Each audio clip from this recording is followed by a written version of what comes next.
So যেগুলো 4 gear লিভারের গাড়ি আছে সেগুলোতে পিছনে একটা ক্লিক করবেন ঘোরালির মাধ্যমে, তাহলে একটা গিয়ার পড়বে, সামনে একটা ক্লিক করবেন একটা গিয়ার কমে যাবে। এভাবে পেছনে 4টা দিবেন, পিছনে 4টা পড়বে, সামনে 4টা দিবেন, 4টা কমে যাবে। সেটা একদম ইজি প্রসেস। তবে এখন 4 গিয়ারের গাড়ি খুব কম থাকে। তো 5 গিয়ারের যে গাড়িগুলো আছে সেগুলোতে কীভাবে ফেলবেন? এই গাড়িটা এখন নিউট্রাল অবস্থায় আছে। গাড়ি নিউট্রাল আছে কিনা কীভাবে বুঝবেন? বোঝার জন্য আপনি গাড়িটাকে সামনে পেছনে টান দিবেন। গাড়িটা যদি সামনে পেছনে যে এতটুকু চলে তাহলে বুঝতে পারবেন গাড়ি নিউট্রাল আছে, মানে কোনো গিয়ারে এখন গাড়িটা নেই। আচ্ছা, যখন আমি এটাকে একটা গিয়ার করব, নিচের দিকে একটা ক্লিক করলাম, একটা গিয়ার করেছি, এখন গাড়িটা সামনের দিকে ক্লিক করলে আটকে যাবে না, গিয়ারে আছে গাড়ি, সামনের গাড়ি কিন্তু মুভ করছে না। হ্যাঁ, এটা দিয়ে আপনি বুঝতে পারবেন যে গাড়ি অবশ্যই গিয়ারে আছে। প্রথমে আপনি নিউট্রাল করে নেবেন। আচ্ছা, নিউট্রালে আমি চলে যাই।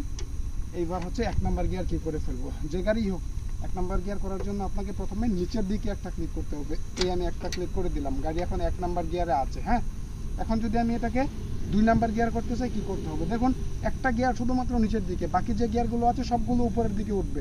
এখন নিচের দিকে একটা গিয়ারে গাড়ি কিন্তু আমি করে নিয়েছি। 2 নাম্বার গিয়ার করার জন্য আমাকে উপরের দিকে ক্লিক করতে হবে।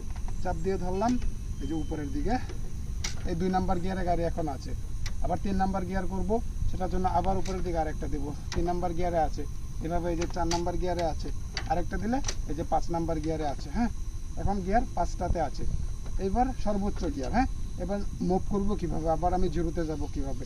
আমি যেটা করলাম এতক্ষণ সেটাকে উল্টাভাবে করব আমি আবার। হ্যাঁ, তো আমি কি করলাম? আবার নিচের দিকে একটা ক্লিক করলাম, 4 নাম্বার গিয়ারে চলে আসলো।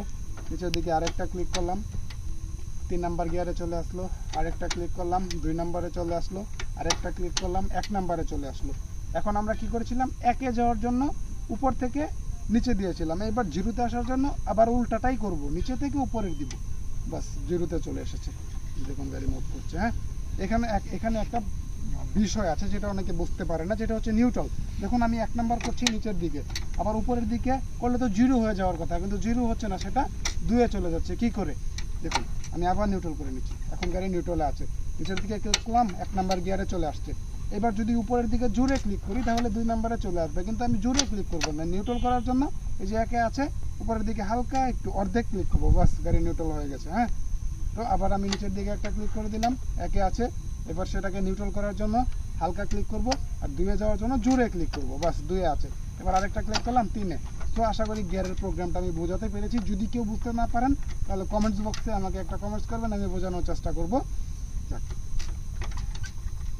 আচ্ছা, আমি হাতের পায়ের কাজ যেগুলো দেখালাম, এর বাইরেও পায়ের এক্সট্রা কিছু কাজ আছে যেটা আপনাকে জানতে হবে, অনেকে এই ব্যাপারটা বলে না। সেটা হচ্ছে স্ট্যান্ডের জন্য। গাড়ি স্ট্যান্ড করার জন্য আপনাকে বাম পায়ের ব্যবহার করতে হবে। এটাতে 2টা স্ট্যান্ড আছে, একটা হচ্ছে ডাবল স্ট্যান্ড, একটা হচ্ছে সিঙ্গেল স্ট্যান্ড। সিঙ্গেল স্ট্যান্ড কোনটা? গাড়িটা কাত হয়ে থাকবে। ডাবল স্ট্যান্ড গাড়িটা সোজা হয়ে থাকবে।